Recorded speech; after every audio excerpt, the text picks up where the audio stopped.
Hello friends, welcome to exam Tak. तो साथियों नमस्कार, गुड इवनिंग सभी को। सभी साथियों को मैं यही बोलना चाहूँगा, आज कुछ विशेष मुद्दों पर चर्चा करूँगा। काफ़ी सारे कमेंट्स आ रहे थे। आज का जो जजमेंट आया डिस्प्ले पर आपके सामने लगा हुआ है। जजमेंट में क्या कुछ लिखा है उन सारे के बारे में विस्तार से मैं आपके सामने चर्चा करूँगा। तो सबसे पहले तो अगर आप चैनल पर नए हैं, भारत के किसी भी कोने से हैं और अगर डीएड बीएड से संबंधित कोई भी जानकारी चाहते हैं, किसी से रिलेटेड जानकारी चाहते हैं, तो सबसे पहले चैनल को सब्सक्राइब कर लीजिए। सब्सक्राइब करने का बेल आइकन जरूर प्रेस कीजिए। अब मैं आपके सामने जजमेंट दिखा रहा हूँ जो डिस्प्ले पर लगा हुआ है। इस जजमेंट में क्या कुछ है वो सारी जानकारी मैं आपको बताने जा रहा हूँ। जो 11 जनवरी 2024 को माननीय जस्टिस सुधांशु धूलिया जी, जस्टिस अनुरोध बोस जी की बेंच में सुनवाई हुई। 3 बजे लगातार सुनवाई हुई। आप मेरे चैनल पर देख सकते हैं, सुनवाई का वीडियो भी डला हुआ है, आप जाएंगे तो वो भी आप देख सकते हैं। सुनवाई में क्या कुछ हुआ मैंने आपको विस्तार से बताया। विस्तार से बताने के बाद भी आप काफ़ी साथियों ने वो वीडियो देखा होगा। तो जिन पे सारी विचार विमर्श हुआ सुनवाई में, ये अन्य अनुरुद्ध बोस जी ने यही बोला था कि हम शिक्षा से समझौता नहीं कर सकते, हमारे लिए मतलब नौकरी बेटर नहीं है, बेटर क्या है कि शिक्षा, इस प्रकार से। अब जजमेंट में क्या आया लिख करके, तो फाइनली मिसलेनियस एप्लीकेशन जो लगाई गई थी वो डिसमिस कर दी गई है। देख सकते हैं आप, मिसलेनियस एप्लीकेशन डायरेक्ट डिसमिस कर दी गई है। यानी कि एक तरफ से हिंदी में बोले कि जो अर्णव घोष के नाम से याचिका गई थी सुप्रीम कोर्ट में, उसको फाइनली खारिज कर दिया गया है। अब कुछ साथी बोल रहे होंगे ये फैसला कब से लागू होगा, इसके बारे में ऐसा कुछ भी नहीं आया। दूसरा, जो यूपी की जो याचिका थी वो नीचे डिस्प्ले में है, मेंशन में जो लिखा हुआ है वो भी डिसमिस कर दी गई है। यानी कि जितनी वहाँ पर आईए वगैरह गई थी सभी डिसमिस कर दी गई, नहीं सभी खारिज कर दी गई हैं। अब कई लोग बोल रहे हैं 26 जून 2018 से लागू होगा, कई लोग बोल रहे हैं 25 नवंबर 2021 से लागू होगा। तो ये सभी लोग बोल रहे हैं, लेकिन सुप्रीम कोर्ट के ऑर्डर में ऐसा कहीं मेंशन नहीं है। अब कुछ साथी थोड़े से घबराएंगे, लेकिन आपको घबराना नहीं है। ये इसलिए मेंशन नहीं है, इसलिए क्लियरिफिकेशन या मतलब ये क्लियर नहीं किया गया क्योंकि हर एक राज्य में भर्ती अलग अलग तरीके से हो रही है। अब मैं आपको बताना चाहूँगा यह भर्ती किस में, मतलब जो ऑर्डर आया है किन के लिए ज़्यादा लाभदायक हो सकता है। तो ये लाभदायक हो सकता है अगर आप डीएड के साथी हैं तो मध्य प्रदेश के लिए, बिहार के लिए, छत्तीसगढ़ के लिए, और भी अगर कोई राज्य होंगे जिनमें मुझे जानकारी ना हो तो मैं क्लियर कर दूं आपको।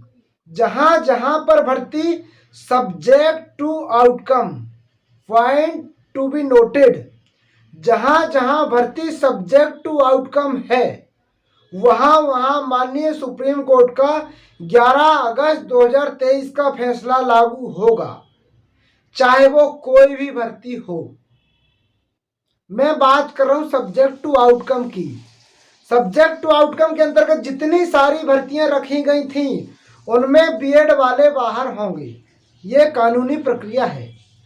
जहां सब्जेक्ट टू आउटकम नहीं रखा उनके बारे में उनको अलग से प्रयास करना पड़ेगा, उनके बारे में इसमें ऐसा कुछ भी नहीं है। लेकिन सब्जेक्ट टू आउटकम अब हाई कोर्ट डिसाइड करेंगे। सब्जेक्ट टू आउटकम का जैसे मध्य प्रदेश का हाई कोर्ट है, वहां पर मध्य प्रदेश की सुनवाई होगी। अब जैसे वहां पर हो चुकी है पटना में, तो पटना का आ चुका है, उत्तराखंड में हो चुकी। हाँ, कुछ साथी बोल रहे होंगे कि सुप्रीम कोर्ट ने डिसीजन दे दिया, हाई कोर्ट विपक्ष में डिसीजन दे दे। तो साथियों ऐसा कहीं नहीं है। आर्टिकल 141 के तहत माननीय सुप्रीम कोर्ट से हाई कोर्ट एक बॉन्डिंग रहती है, इनकी बंधा हुआ होता है। तो सुप्रीम कोर्ट से हट करके हाई कोर्ट डिसीजन नहीं दे सकता है क्योंकि सबके रूल रेगुलेशन होते हैं। ये कुछ कानूनी प्रक्रिया रहती हैं। मैं देखिए ना डीएड के पक्ष में वीडियो बना रहा हूँ ना बीएड के पक्ष में बना रहा हूँ। ये वीडियो सिर्फ आप लोगों को जानकारी के हिसाब से बना रहा हूँ। मतलब जो जानकारी वास्तविक है, सत्य है। सत्य किसी को कड़वा भी लग सकता है और किसी को अच्छा भी लग सकता है, लेकिन सत्य को स्वीकारना है। वो स्वीकार करना पड़ेगा। मैं भी हूँ या कोई भी हूँ, सत्य को स्वीकारना पड़ेगा। तो मध्य प्रदेश के साथियों, आपको घबराने की जरूरत नहीं है, आपको भी न्याय मिलेगा। मैं समझ सकता हूँ आपकी प्रताड़ना कि आपको इतना सारा संघर्ष हो गया अगस्त से लड़ते हुए, और काफ़ी सारे समय के बाद आप लड़ते चले आ रहे। कोई बात नहीं, तो देर लगेगी मगर सही होगा।